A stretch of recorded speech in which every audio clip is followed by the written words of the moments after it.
Hello and welcome to another episode of the Business of Business podcast. This is Roy.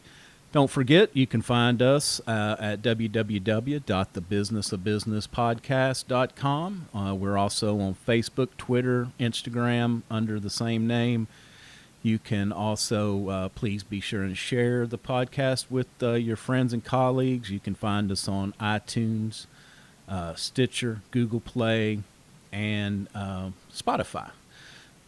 So we're going to jump right into it today. I've been talking to this gentleman for the better part of a week and very excited to jump in. We are very fortunate enough today to have Richard Hadden with us. He is an author and a workplace expert with a focus on the connection between employee engagement and business results. This is kind of what caught my eye is one of my soapboxes, hot buttons, is employee retention, employee turnover, and I think that the employee engagement is a huge aspect of that. Richard has also co-authored 4 books on leadership and employee engagement, and the latest is Contented Cows Still Give Better Milk. He is also a certified professional speaker and has conducted training over the last 20 plus years for more than 1,200 audiences on 5 continents. Richard, thank you so much for taking time out of your day. It's awesome to have you here. Thank you, Roy. It's great to be here. So what we kind of talked about getting you to come on and talk about today, excuse me, is the employee engagement, and it has to do with the hybrid of remote and in-office workers, kind of this COVID situation that we find ourselves in. A lot of companies have sent people home, and, to be really honest, a lot of times we don't do well with employee engagement when people are in the office and right under our feet. So having them at home and being remote and distance, I can only imagine that employee engagement, if we looked at it as a line graph, it would be going, and then just like fall off a cliff about, the same time when everybody got home. So I'm going to turn it over to you, kind of let you tell us a little bit about yourself, how you got here, why you found yourself on this journey of employee engagement, and we'll go from there. Okay, well, great. Thank you. Yeah, I have lived and worked in Jacksonville, Florida all my life so far, and about 30 years ago, I was kind of doing my own thing. I had been in the computer business and was a software engineer and all of that stuff, and then I managed a group of highly technical people, and through a series of changes, corporate buyouts and things like that, I found myself kind of with my own business. And it was funny because my clients kind of started to transition me from more of the technical stuff to more of the people part of the business. Okay. And, I'd been to school and had an MBA and all that good stuff. And that really was more my interest even than the technical stuff. So I just kind of started doing that. I started doing training, started doing leadership training, started speaking at conferences and things like that. And then I ran into this fellow named Bill Catlett, who lives in Memphis. Bill had been very instrumental in the early days of the FedEx Leadership Institute. And Bill was also an entrepreneur working with his clients. And we had been put together on a couple of projects, and we found out we kind of liked to hang out, and we kind of thought the same way. And so at one point, Bill came to me and he said, you know what, I've been looking for research. Now, this was before the internet was really in wide use. It was there, but it wasn't anything like it is today. Right. And this is about 1995, 96. Yeah, some of us remember those days. Yes, indeed. And Bill said, I've been trying to figure out, it seems to me intuitively that there must be some connection, some correlation between organizations that treat their people well and how well they perform from a business standpoint. He said, you'd think there was all kind of stuff out there, but there apparently isn't. And so we took the mantle on ourselves and decided to do our own research. And the result of that ended up being our first book, which actually came out in 1998, and it was called Contented Cows Give Better Milk. And the phrase contented cows comes from the good folks at Nestle, who now own Carnation Milk and who have said for more than 100 years that their milk comes from contented cows. And Okay. we have a very nicely written letter granting us permission to use that phrase for our book and for our marketing. So all we're saying is, here, we're certainly not comparing people to cows. What we're saying is, in the same way that contented cows give better milk, and that's been pretty well scientifically established, satisfied, engaged employees give better performances at work, and that always finds its way to your bottom line. Right. So our approach over the last really 25 years has been to look at this idea of employee engagement in terms of the business implications of it. And we've done tons and tons of research over the last 25 years, and everything consistently points to the fact that there is a strong correlation between organizations with a strategy, as an intentional, deliberate strategy, it's not an accident, around getting their people engaged, treating them like adults, demanding a lot of performance from them, but also giving them the support that they need in order to be successful. And when you do that and you create the right environment, it's just amazing. People start doing stuff and you start making more money. Right. So that's been our approach to it. Yeah, and I'm surprised at how many companies, even today, with all the research out there, there's still a lot of people that think that this is a bunch of hooey, or that engagement is that we sent you a Christmas card last Christmas. What more do you need from us, or what do you want from us? What else are you looking for? Yeah, or this idea of, hey, you get a paycheck every 2 weeks. Was there something else that you wanted? Exactly. Exactly. So, I mean, what we have seen consistently is, there is we all compete for business, but, we're competing for talent too. Every organization in the country, in the world really, is competing for talent with other similar countries. And it's interesting as things go up and down, how that works. And we, Bill and I have had our business through, now this is our third recession.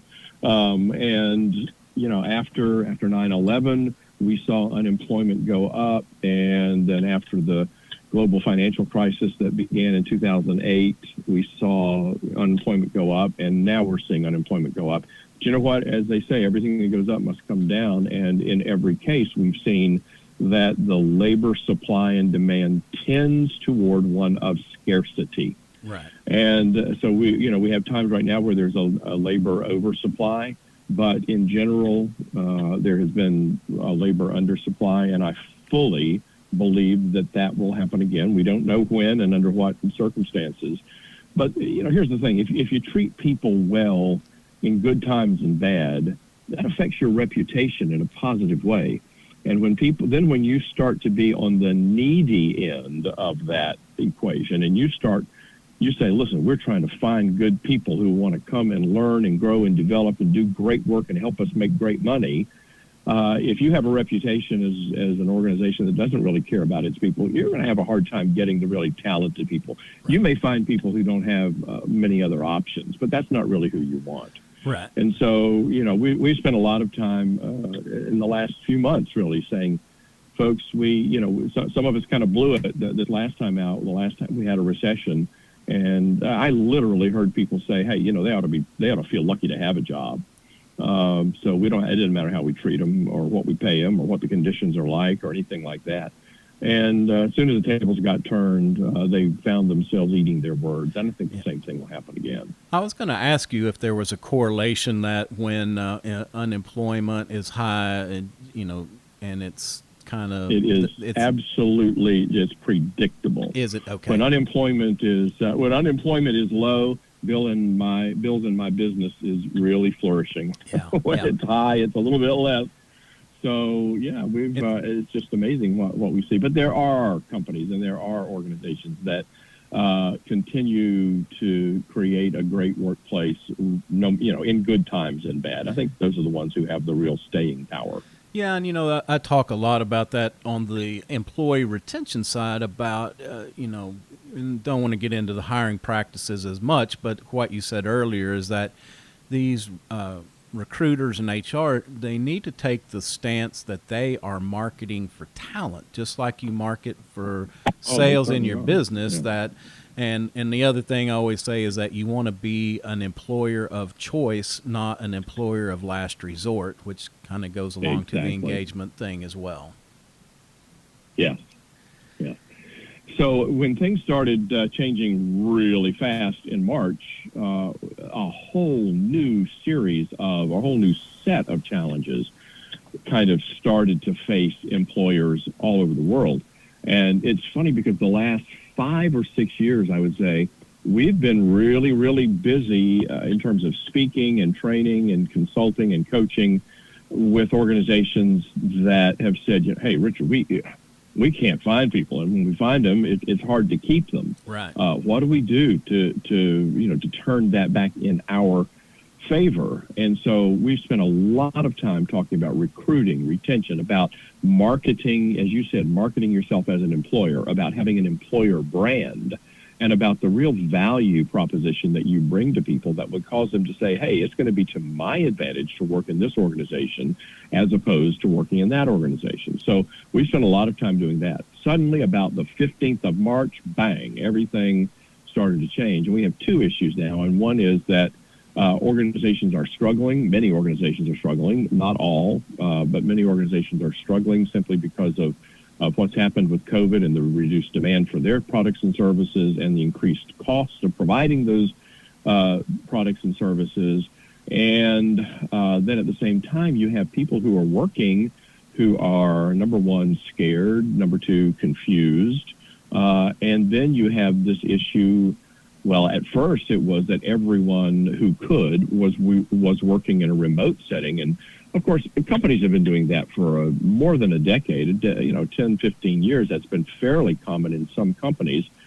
But when you look at the numbers, I mean, as of February 29th of this year, about 3.4% of the U.S. workforce was working remotely. Wow. 30 days later, that number was 46%. Yeah.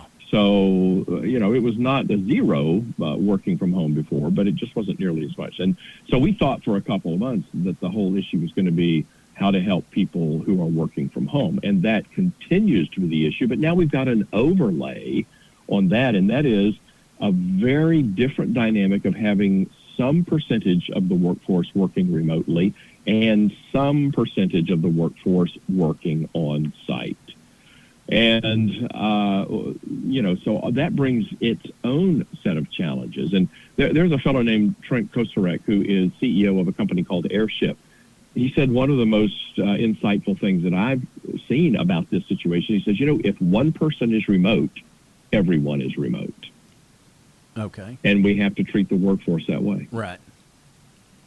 Yeah, and it's, I guess the other thing that gets kind of lost in that is the mix of people. There's some people that want to work in the office that are being forced to work at home. There's some people that want to work at home being forced to come on into the office.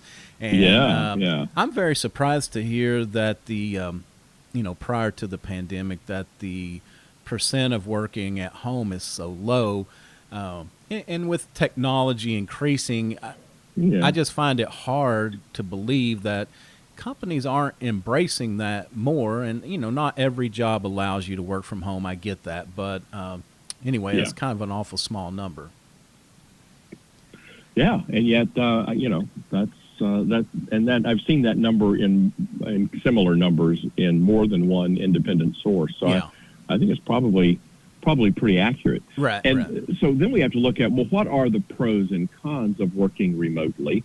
And there are some pros to it, but there clearly are some cons, both for the organization and for the employee as well. So that's another thing that's gone into the mix is, where do we want to end up with this? Because one thing you have to consider very strongly, it would be great. Some employers, because as soon as the pandemic hit, a lot of them were rubbing their hands together saying, oh, look, we can cancel our leases and all this space we don't have to rent, and so forth. And, that was one of the first things people looked at as an advantage. And clearly that is an advantage from the cost standpoint. Now, if you're in the business of leasing commercial property, then that's a whole different story. Exactly. But the thing we have to think about is something I call the spirit of the hive.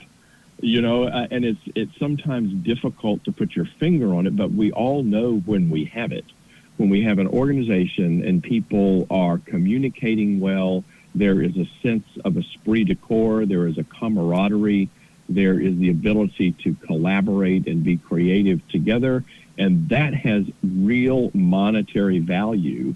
And so, I just don't think we can come down too hard on one side or the other, because for an organization to say, hey, look, all right, yeah, we're going to let everybody work from home, then you're going to have a lot of employees who, in the short term will celebrate that.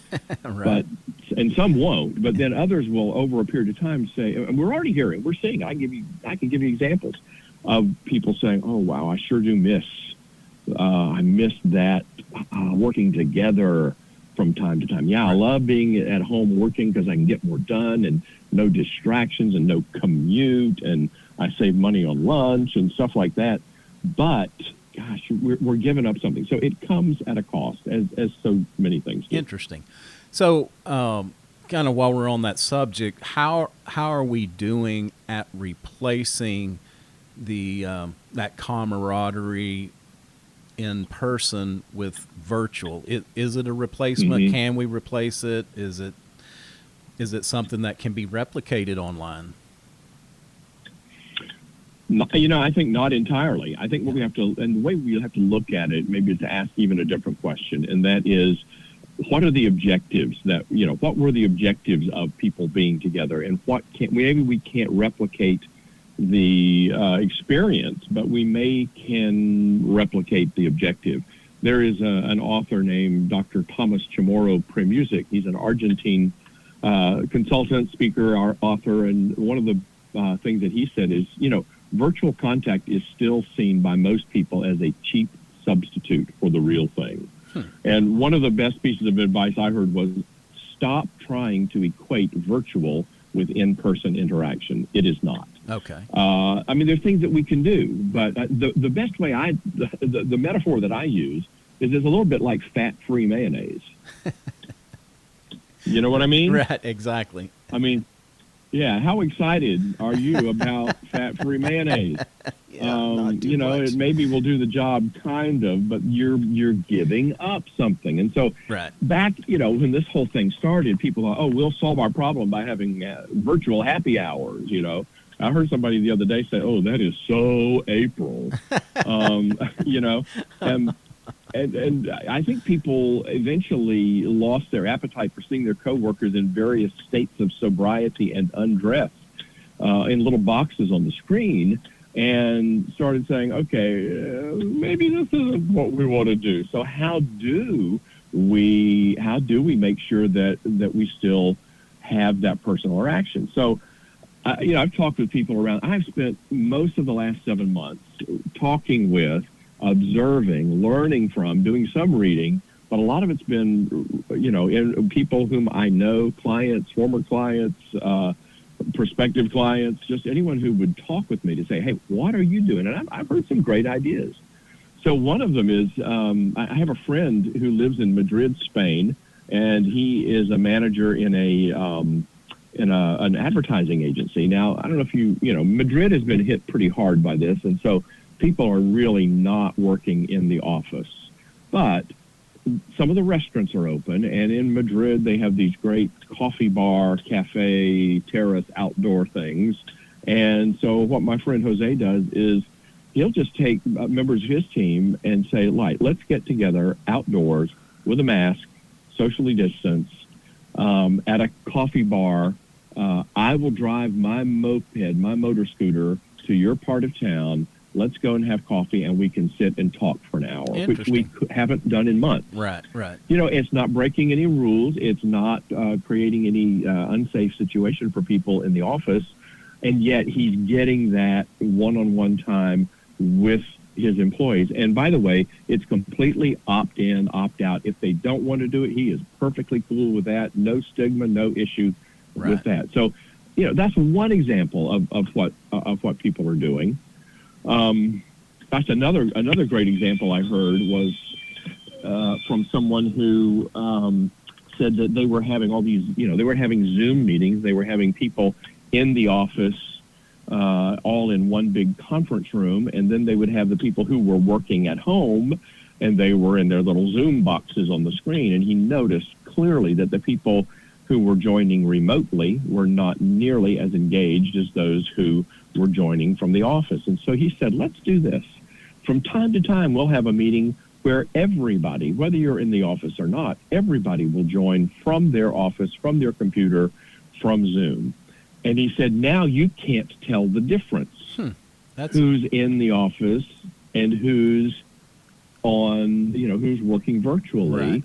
And he said the level of engagement has become equalized in those meetings. So it's that kind of thing, I think, that is the creative thinking that I'm seeing, where people are saying, right, let's see what the objective of something was, and let's see if we can replicate that to some degree.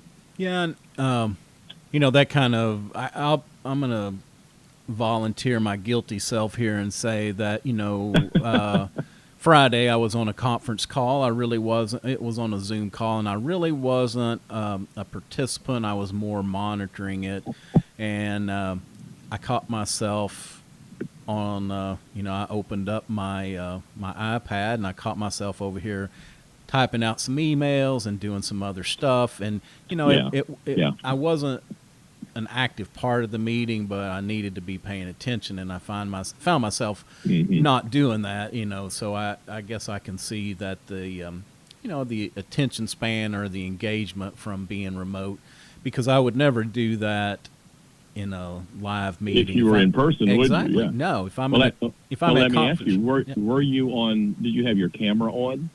Yes, yeah, I did. But the way it's... Because that's another piece of advice that I give to leaders is, don't be a bully about it, but just encourage people. Say, hey, come on, we want to see you. So turn on your camera. Don't give us a little black space with your name on it, or that says Dad's laptop, or whatever might be on your Zoom account.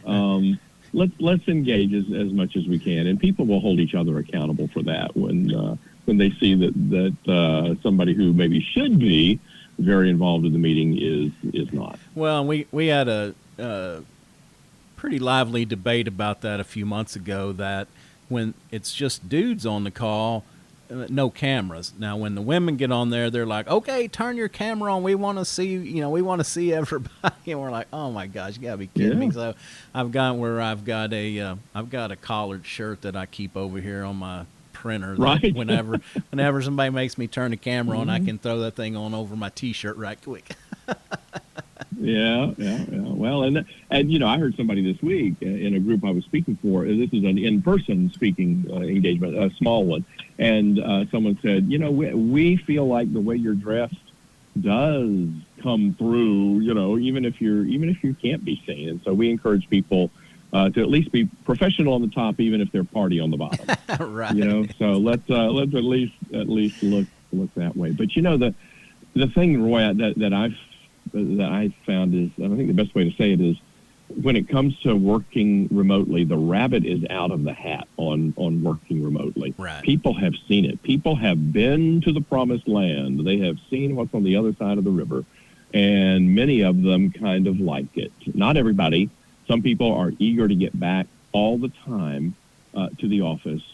But so we were having another conversation this week about the same thing. And there was one guy, he was just, he was a CEO of a company, and he was pretty adamant. He said, well, if you're not committed enough to come back to the office and work, unless you have a legitimate health issue, and he said, I understand that, but unless you have a legitimate health concern, if you don't come back to the office, to work here, then I'm going to question your commitment to the organization. And when it comes time for considering people for promotion, you're probably not going to be in line for that. Wow. And I said, well, you're paying me to give you advice, so I'm going to give you, a little bit of insight on what I think. And I said, if that works for you, and if you are able to find enough people who are willing to work under that set of conditions, then by all means, go for it. It's your company. You can make the rules. You do need to be open to the possibility that once things begin to come back to something that we're a little bit more comfortable and accustomed to, you may not be able to find enough people who are willing to work under that set of conditions. Right. You may find that the most talented people are saying, I'm evaluating 5 different offers right now, And those that will allow me to work remotely are the only ones that I'm really going to consider. Yeah. And I think that's where we're heading, and I think we have to look at that. Yeah, it brings up a good question, and let's take your take your guy out of the equation, but let's talk in general terms. Yeah. The companies that feel like they need to have people on site that could do their job remotely. So, what percent would you say are more control freaks and they just want people there to be under their thumb versus those that really feel like there is a creative benefit or the hive benefit to everybody being together? Do you have any feel for that? Well, I certainly don't know any factual numbers, but you said, do I have a feel for it? My feel is that it is probably more heavily weighted toward those who just are not comfortable with that change, right, and who do, I don't want to call them control freaks, but they just, it's easier. It's just easier for them if they're everybody there, and they can watch that. I think there is legitimate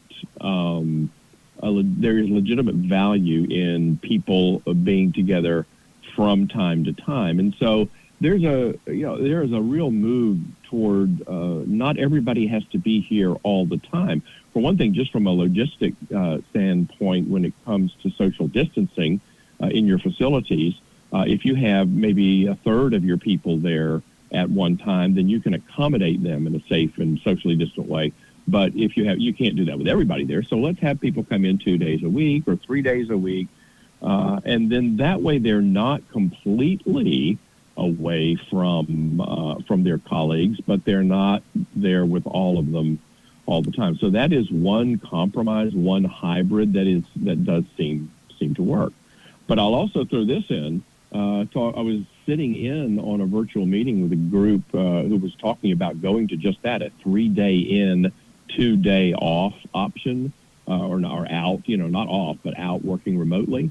And somebody said, well, that's a pretty good idea, but you know what? Those 2 days that they work remote, they can pick whatever 2 days they want as long as they're not Monday or Friday, because we know how that would turn out.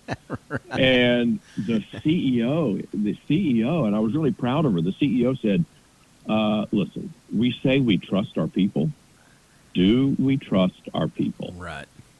Yeah, I think and that's they what they ended up going with a 3-2. You pick whichever days, and if it's Friday or Monday, whatever. And that they started that in July.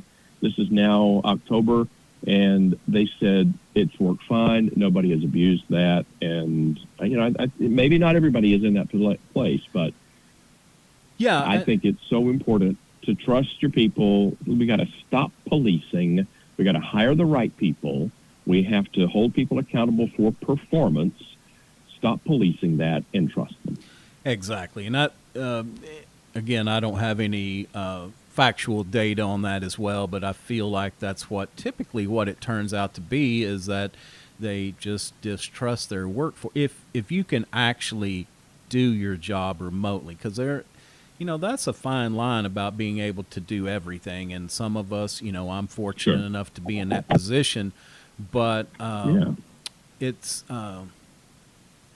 well, I lost my train of thought there. But anyway, I think that control issue, we have to hire the right people that we feel that we can send home and not have to worry about them. And I've always been in more of an analytical role and not creative. Now, I know creative people like an ad agency, they all need to be there and brainstorm. But some brainstorming that I've done, over Slack or over Teams, you can open up a window and we can accomplish some brainstorming there, and then by the phone. But I've actually find myself more productive at home. There was a time I worked in an office environment downtown, and I always found myself having to work late because in the middle of the day, people were just cycling in and out of my office, sometimes for work, sometimes not. But, it got to be funny. So first, you shut the door and then people just quit knocking and just come in. And then it's like, I used to put a chair in front of it to kind of block it, where when they open the door, you get some resistance to be like, hey, I've got to get some stuff done, And but coming home or being at home, I feel like I'm much more productive, and then I am the guy that works in his shorts and T-shirt every day, that's where I feel more productive. And I know, there's a lot of evidence on the other side of that if you work the way you feel, or you work the way you're dressed, or how you feel, and makes you more professional and all that. But I'm kind of on the other side that, man, I don't have to get out and do the commute. And you know what?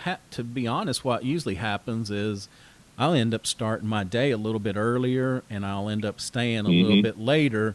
And I'm just thankful that I'm not out there on the roads, trying to commute. So, yeah, I love it. And there's a lot of research that shows that people are, for the time being, are more productive now during this situation. Now, that might level out, that might even out, but right now it is because people are glad not to be commuting. They're not getting the same kinds of interruptions. And again, the data just show that by and large, not everybody, but by and large, people are more productive. Right. So do you have a feel on like the people that you've worked with, are they biding their time, and 50% of them are going to eventually kind of force people to come back? Or are they going to maybe get used to this over time and realize that it's not a bad thing and let people who can do their job from home? Do you have any feel how that's going to work kind of as we find our new normal? Yeah, I do. And it's all over the board, Roy. I think there are people who really think that this is going to go away soon. And when I say this, I'm not talking about the virus. I'm talking about the kind of the new, it's what I call workplace next. Okay. It's the biggest upheaval we've had in the American workforce in a short period of time, probably in the history of the American workforce. Exactly. And, I strongly believe that if the virus were to cease to be an issue, and I certainly hope that it does very soon, but regardless of whether it does or not, we're not going back. We're not going back completely. Right. As many things as have changed, there's some things that have not, but a lot of things have changed. And so I think what we're going to see is people will use the ability to work in a more flexible way, and that includes working remotely, but it also includes in terms of when you get your work done, not only where, but when. Right. And so when we see this move toward flexibility, that will be used as a competitive distinction. And when we are back in the war for talent, and I strongly believe that it is coming back, yes. When we're back in the war for talent, then in order to compete effectively in that war for talent, you're going to have things that make you distinctive, and this is going to be one of them. Okay. Well, Richard, it's been awesome getting a chance to talk to you. I know you've been busy. You were on the road in Houston, and glad to see you got out to Texas and made it in through some nice weather without getting either the 100-degree heat or hurricane blowing through on top of you. So, do me a favor though. I want you to tell me a little bit about who your customer is, and how people can get a hold of you, what you can do for them. But before that, do you have one tool that you can't live without in your daily life? Yes, I am a big fan of Evernote. Okay, awesome. Which is just, it's just, you and your listeners may or may not know about it. It's an app. You can get it on your phone and your tablet and your laptop, your desktop, your computer, and it just allows you to make notes and to file them and characterize them, and you can search on them. And I've got hundreds and hundreds and hundreds of notes where I can just go and see if I have a question about something. I say, I bet I put that in Evernote a year and a half ago, and I'll go and search for a keyword, and bang, it pops right up. And you can link to things and you can attach things. So I've become a real Evernote fan. Yeah, I've used it for a while myself, and one thing I do for clients is, I have Google Alerts, and so I put keywords in. I get the latest article that references those words. And so what I and then you can use the Evernote as a web clipper, because what I will do is take that article and send it to my clients and prospects and just say, hey, I saw this.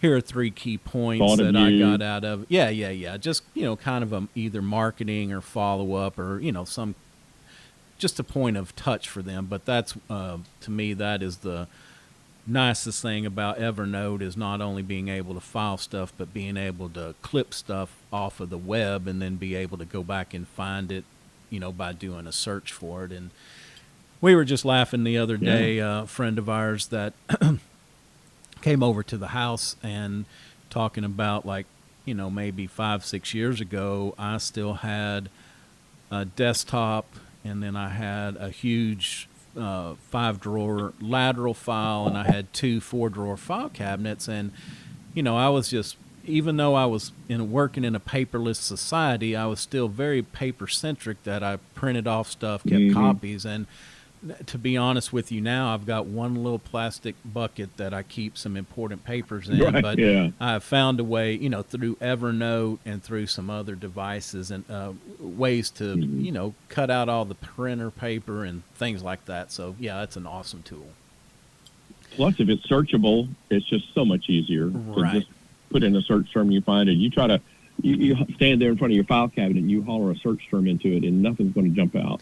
Right. And, a funny thing is, there's somebody I used to work with very closely that he was an older gentleman, but he had every piece of paper that he had ever touched since like 1965. He had, his home was full. He had his spare bathroom was full of files and boxes. And he had a couple of storage units that had files in them. And, at some point I told him, like, well, you've got everything that you need, but good luck finding it. So, that searchable, searchable portion of Evernote makes it worth the time to take to figure out how to use it and make it work for you. Well, Richard, tell everybody, who is your client? Who do you work with? What you can do for them. And then, of course, how can they reach you? Right. Well, before COVID, my client was generally someone who was planning some kind of a meeting, a conference, a convention, or an inside company meeting, and was looking for a speaker, keynote speaker, or someone to do leadership training. And that was about 80% of my business came from that.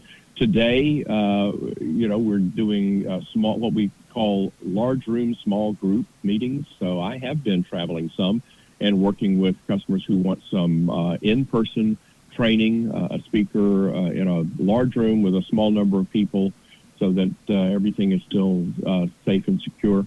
And so doing a little bit of that, and then also doing a good bit of remote virtual training and speaking. So if you're looking for a speaker, looking for some leadership training, talking about employee engagement and the value of employee engagement to your bottom line, then I'd love to hear from you. And I can be reached at our website, which is contentedcows.com, contentedcows.com. And I emphasize the S on the end of Contented Cows, because there is a website called contentedcow.com, but it's for a pub in Minnesota. So go to contentedcows.com. You'll see some information on Bill Catlett, my business partner, and myself. And Bill also does a lot of executive coaching. He's one of the best coaches I've ever known. So that's how we work with our clients, by training, consulting, coaching. Okay. Awesome, Richard. Well, thanks a lot. Y'all give Richard a call, see how he can help you and your organization with increasing and making it quality employee engagement. That's going to wrap it up for today. Again, don't forget, you can find us iTunes, Stitcher, Google Play, and Spotify. Tell your friends and colleagues, be sure and share. Sharing is caring, so share the podcast with them. Also check us out on Facebook, Instagram, or Twitter. Until next time, this is Roy. Have a good day.